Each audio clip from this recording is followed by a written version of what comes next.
Assalamualaikum warahmatullahi wabarakatuh. Para penonton yang dihormati sekalian, kita meneruskan lagi program kita, iaitu 30 luahan perasaan suami, yang sekarang ini kita sudah sampai luahan perasaan suami yang ke-15. Apa yang ke-15? Wahai isteriku, janganlah membuang masamu. Hargailah masa. Para penonton yang dihormati sekalian, sesuatu yang Allah berikan kepada kita di antaranya yang tidak boleh diundurkan, yang tidak boleh dikedepankan, yang tidak boleh ditambahkan, yang tidak boleh dikurangkan. Perkara itu ialah masa.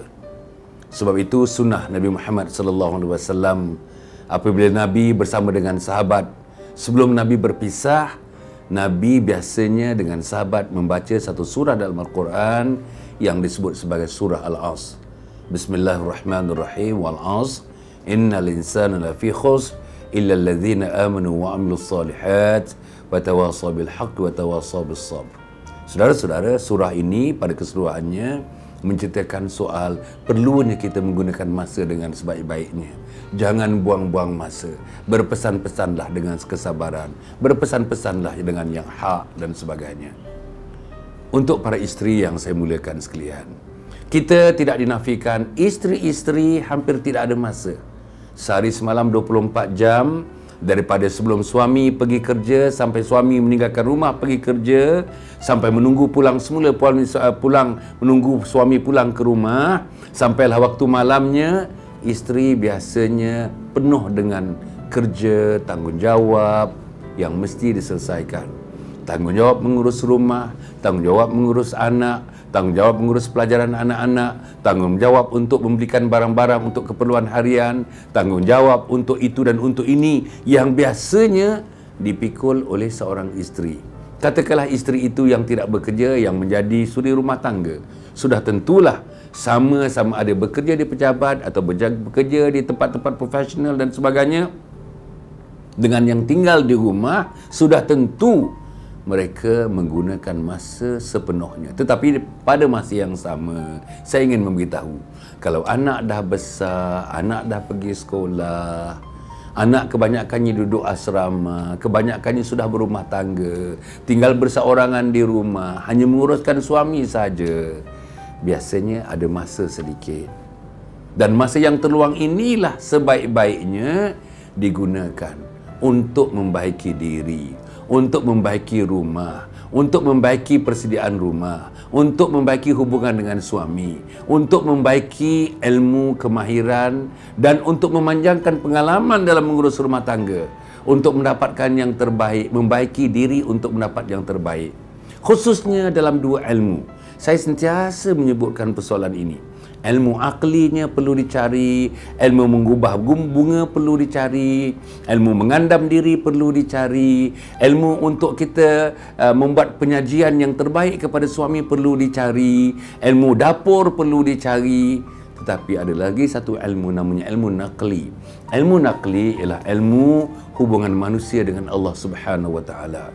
Ilmu yang berkaitan dengan syariat, ilmu yang berkaitan dengan akidah, ilmu yang berkaitan dengan akhlak, ilmu yang berkaitan dengan hubung langsung di antara kita dengan Allah Subhanahu wa taala, yang ini disebut sebagai ilmu naqli.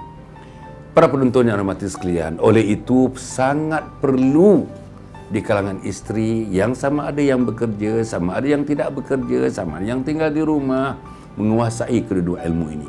Janganlah kita berlapang-lapangan dengan jiran yang kerap datang ke rumah, bersembang daripada pagi sampai ke tengah hari, daripada tengah hari sampai ke petang, sembang, naik tangga pun tidak, turun tangga pun tidak, masuk rumah pun tidak, keluar pun tidak, bersembang pagi, bersembang petang. Ini membuang masa namanya. Terlalu banyak Pandanglah sekeliling, pandang sebelah kanan sudah tentu ada benda yang mesti dibereskan. Pandang sebelah kiri sudah mesti tentu ada benda yang dibereskan. Janganlah dengan masa yang kita ada rumah sempang perenang. Janganlah dengan masa yang kita ada dapur sempang perenang.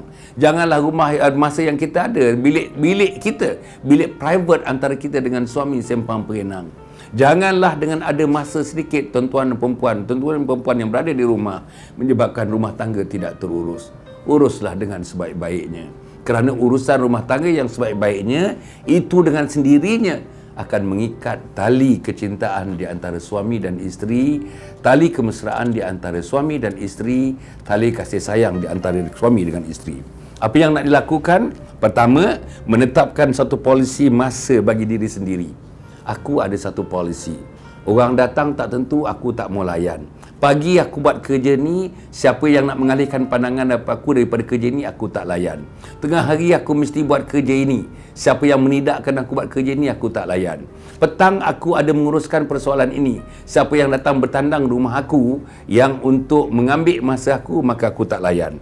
Nombor dua, mengenal pasti pencuri masa dan berusaha mengatasinya. Banyaklah pencuri-pencuri masa yang perlu ditangani supaya masa tidak tercuri begitu saja.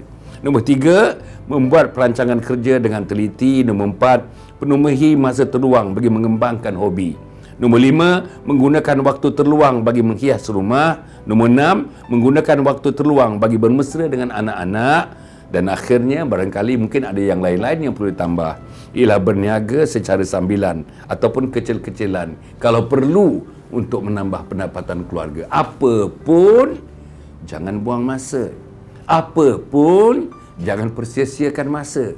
Apa pun, puan-puan mesti sentiasa berada dalam keadaan melakukan sesuatu, kesan positif berlaku pada diri puan-puan, kesan positif berlaku kepada diri anak puan-puan, kesan positif berlaku kepada suami puan-puan, dan akhirnya kesan positif akan berlaku kepada seluruh anggota keluarga puan-puan. Sekian, mudah-mudahan kita berjumpa lagi pada masa-masa yang akan datang. Dari segi saya ucapkan terima kasih kepada tuan-tuan, terima kasih puan-puan.